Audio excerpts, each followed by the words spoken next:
अब हम अपने जो आखिरी ग्रुप है, छठा ग्रुप है, उसकी ओर अग्रसर होते हैं।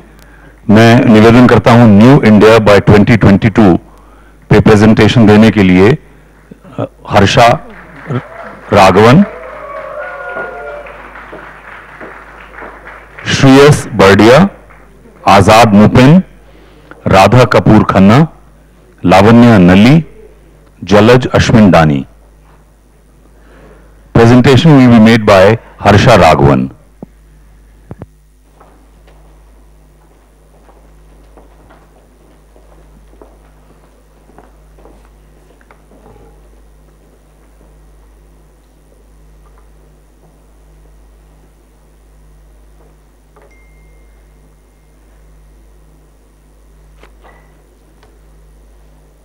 Honorable Prime Minister, members of the ministries, various ministries and secretaries, friends in the audience, it gives us great pleasure to have the last word today on an important subject of transforming India by 2022. The good news about going last is that we get to see the consistency across many of the groups and get to say to some of you, I told you so as well. So with that, I think yesterday it was mentioned that we have good news and some challenges ahead. We have high growth as an economy, but it's tended to be basically jobless. We need to be inclusive in our growth. We need to make sure that marginalized members of society are brought in and participants in the growth. And we need to kickstart our export engine. So a jarring slide was shown. 201 districts in our country, which is approximately 1/3 of our population, are red. That slide showed they have high infant mortality, complete poverty. The maternity rates are poor. The level of engagement of women in society, in the employment society, is poor. And the level of skilling in these 201 districts is poor. So how can we, without bringing them up, we can never survive as a nation and we can never achieve inclusive growth. So while it's a complex subject, there are many things that we need to consider. We feel that three important pillars, as indicated, are healthcare, tourism, and branded Indian goods and services. Now the good news is that you've seen all three of these before in the earlier presentations.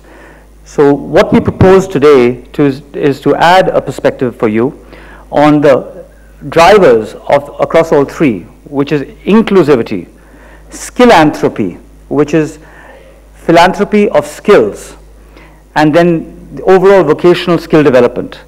This is the way we can create jobs and livelihoods, particularly in the 201 districts where we have many of our countrymen, and we can alleviate poverty. So with that, we have a few proposals on each. On healthcare, to start with, Swasth Samaj, affordable medical access for all. There is existing infrastructure, medical infrastructure across our nation, including in the hinterland, including in some of these regions with poor mortality. What can we do together, private and public, to improve the efficiency with which we use this medical infrastructure? Technology will play an important role. Public-private partnership will play an important role. We can transform 700 of the district headquarter hospitals into medical centers through PPPs. In doing so, we can bring the best of private expertise to these medical centers, improve productivity and availability. But in addition, hub and spoke model is important. We need to bring medicine via the cloud. What we need to do is we need to take private health care centers, of which there are thousands across the country, mostly populated by female professionals, medical professionals, and we need to take technology such that these private healthcare centers across the hinterland, starting with these 201 districts, can be upgraded, connected, and telemedicine can be enabled back into the district hospitals and into central headquarters. So our time-bound action plan that we would propose as a public-private partnership is through the tendering first of the 200 affected districts, we can get going with public partnerships this year itself by December, and then the balance 500 in the course of next year.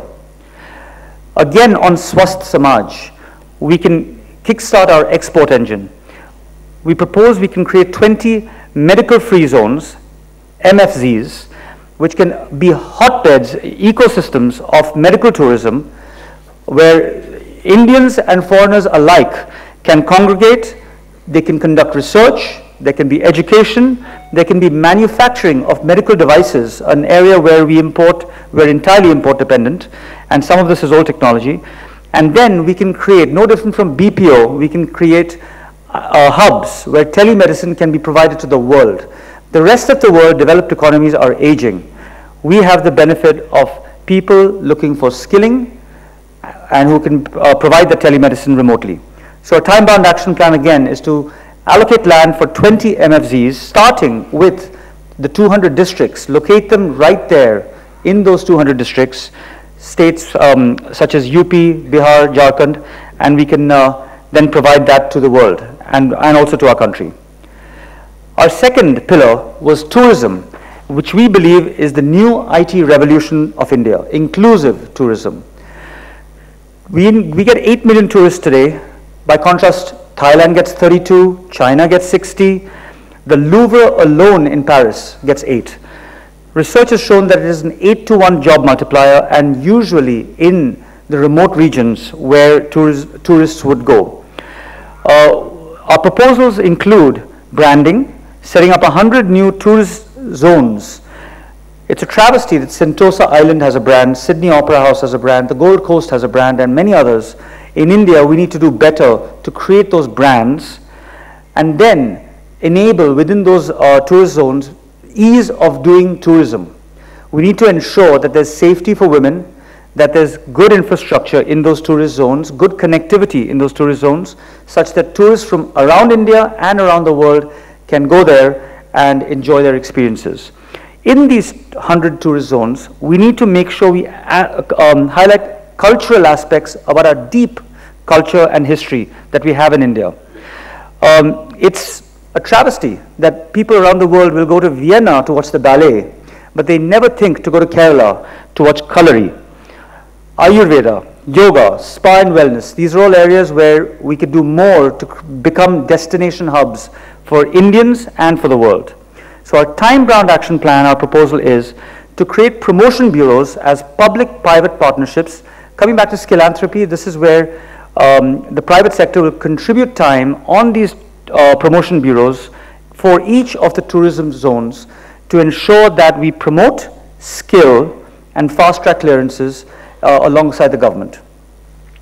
The third pillar, branded Indian goods and services, I think was discussed by one of the earlier groups, and here we need to design, produce and market our unique Indian products to the world. We need to do so by empowering the artisanal communities that have been flourishing on these basic handicrafts or jewelry or other areas for decades and centuries, but lately, unfortunately, have been seeing employment opportunities elsewhere. We need to allow them to flourish and earn a good income right there in their home, whichever region of the country it may be in. So a couple of proposals we had. One was to set up innovation districts, which could be hotbeds of design, where entrepreneurs and designers can live, work and play. Another one was to facilitate cooperative models for different sectors within branded Indian goods, which could include fashion, garments, textiles, etc. And ensure that we have information exchanges, connected information exchanges, because everybody has access to rich data on their phones nowadays, to make sure that workers, artisans are able to get the best prices for their goods. Job seekers can become job creators, and that way marginalized communities will get a better realization for their products. Another important way we felt that this could be enabled was through Skillanthropy, which I mentioned earlier. We need to bring pride into skilling, and I think the private sector can do a lot on this. We need to recognize seva, social empowerment through volunteer action. We need to recognize that no different from CSR, we need to be able to contribute our time and be recognized for that. skilling should be driven down into the school level such that everybody, even if dropout rates continue to be somewhat high, starting in the 6th grade or thereabouts, they need to be able to start learning about other skills as well as getting a quality education. And on Swami Vivekananda's birthday, January 12th, we propose, as the private industry, we contribute 1 million hours towards helping skill the nation. So with that, we believe that a new India by 2022 could have 2 to 3 million jobs created in healthcare, high quality, high paying jobs, but more importantly, 4 million lives saved per year, mostly in affected regions. Number two, tourism. We believe 40 million new jobs can be created in tourism, resulting in $40 billion of incremental revenue. I might add that tourism is heavily reliant on women, and this can be an important driver of bringing women into our workforce and inclusivity. And the last, branded Indian goods and services can generate healthy export income and bring employment for the rural areas. Thank you.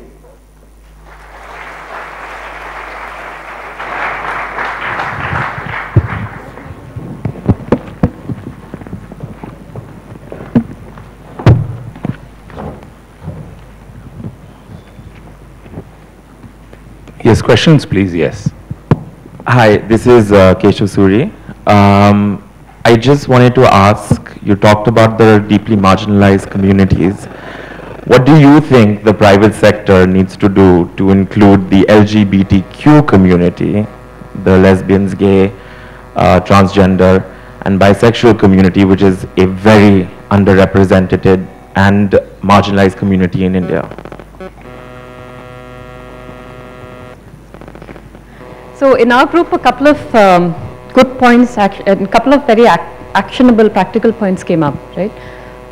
With the LGBTQ, I think the research is that historically, because they've been marginalized and they haven't really been well integrated into society, they tend not to have a very good quality of life, right? And they move into professions that I don't think many of them saw themselves moving into growing up.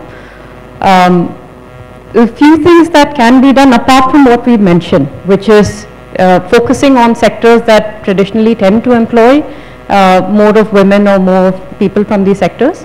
I think the notion of an ombudsman hotline, that was something that was raised within our group. And of course, this is more for the private sector and more for corporate India. But wherever there is egregious sort of violations or any kind of discriminatory practices, can we have something where people are able to call into that hotline and people are able to sort of voice that? And the first step would be to surface the difficulties and the challenges that some of these marginalized societies, marginalized communities are facing. And then, as a result of that, I think what you will tend to see is that there's going to be action taken, and then there's going to be certain initiatives that we take to include them. Hi, my name is Tarun Kakani and I'm the CEO for Amravati Boating Club. My question to you is, since majority of India still lies in the rural parts, what is the plan for you to engage those villages as part of New India?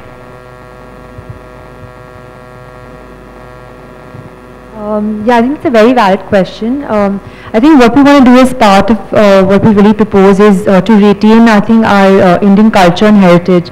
So I think a lot of the artisanal communities that lie within rural India, so how can we sort of bring them closer to urban India? So I think creating design, cultural sort of heritage centers, empowering them, I think giving them a sort of a livelihood, bringing them up to speed with technology, with current trends, and educating them and sort of creating a marketplace that kind of connects them to consumers. So I think that was one of the ideas that we had discussed. If I could just very quickly on that. So the couple of points, right? One of it was also in healthcare.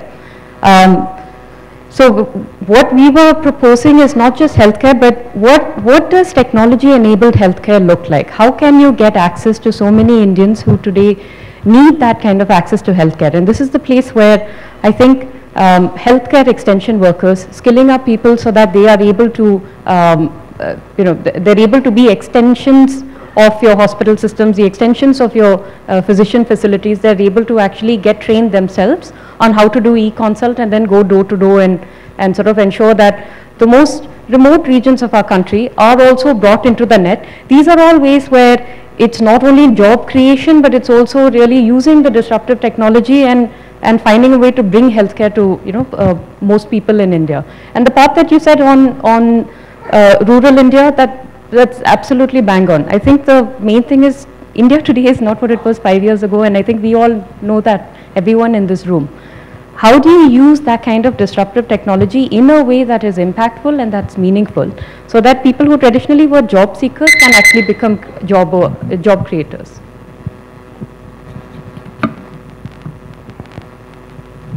Dhanyavad. She'd asked a question. Thank you, group. Thank you very much.